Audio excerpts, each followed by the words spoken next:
Hi, I'm Karen Benzust. I'm the customer success lead at Makula. Hi guys, I'm Simon. I work as a growth manager for Makula.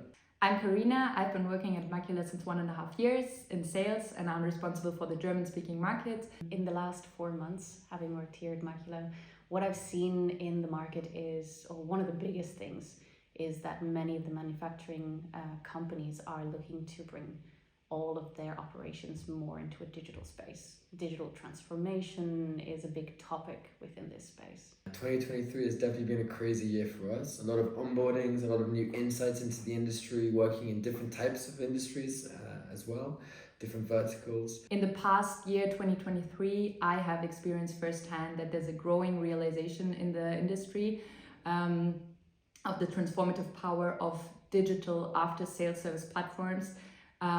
Companies understand how important it is to implement a digital tool to support their service department, and how much time they can save and how much revenue they can unlock. One key takeaway that I've experienced in 2023 especially is really the amount of spare part revenue we can generate to our customers.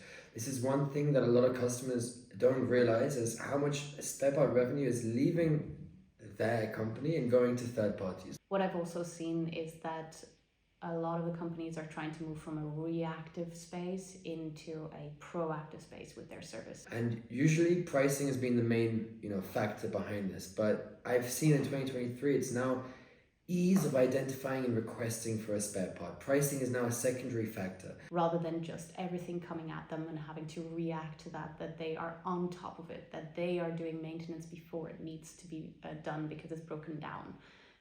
So that's definitely something that I've seen.